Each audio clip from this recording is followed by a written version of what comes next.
Hello বন্ধুরা, hi friends, তোমাদের সবাইকে গুড মর্নিং। তোমরা সবাই কেমন আছো? আশা করি তোমরা সবাই অনেক অনেক ভালো আছো, অনেক সুস্থ আছো। তো দেখো আজকে রাতটা আমাদের এখানে রাতের বেলা প্রচুর বৃষ্টি হয়েছে। তখন কটা বাজে? 1:30 বাজে। তখন প্রচুর বৃষ্টি হয়েছে, এখনও পুরো ভেজা আছে সব। পরশু দিনও প্রচুর বৃষ্টি হয়েছে, কালকে রাতেও প্রচুর বৃষ্টি হয়েছে। আর এত বৃষ্টি হয়েছে যে ফ্যান চালাতে প্রয়োজন পড়ছে না, এমনিই ঠান্ডা হয়ে গেছে। তো আমার গাছগুলো দেখো কত সুন্দর হয়ে গেছে। এখন ড্রাগন গাছগুলো ওদের বেশ ভালোই লাগছে যে বৃষ্টি হয়েছে, তাই জন্য। এই গাছ না, আমার জমিতেও যে গাছগুলো আছে সেগুলো আমার দেখানো হলো না তোমাদের। তো ওইগুলো খুব সুন্দর গাছগুলো হয়েছে। তো দেখো আমি সকালবেলা উঠে রান্নাঘরে চলে এসেছি।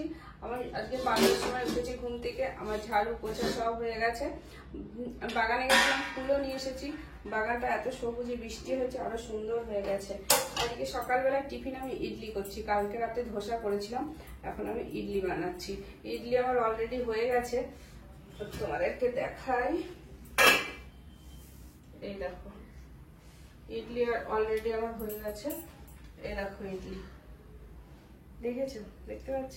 এই যে ইডলি অলরেডি হয়ে গেছে। আমি এগুলো তুলিনি, আমি গরম এর মধ্যেই রেখে দিয়েছি, গরম থাকবে, না হলে ঠান্ডা হয়ে যাবে। এবার আমি চাটনিটা বানাবো। আমার ডালটা বানানো হয়ে গেছে, ডালটা বানানো কালকেই ছিল, কিন্তু চাটনিটাও যেটা সেটাও কম হয়ে গেছিলো। আমি আবার নারকেল দিয়ে চাটনি বানাচ্ছি। দেখো কড়াইটা গরম বসিয়েছি, এর মধ্যে জল পড়েছিল, সেজন্য হয়তো ফুটছে। তো আমি কারি পাতা দিয়ে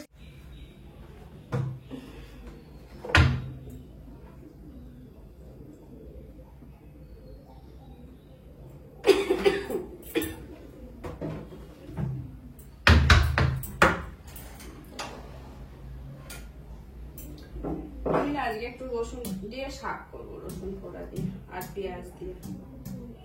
তাহলে ছেলেটা ভালো খাবে, রসুনটা ভালো লাগে। পেঁয়াজ কেটে নিয়েছি, কাঁচা লঙ্কা, এই যে শাকটা পাতায় আছে।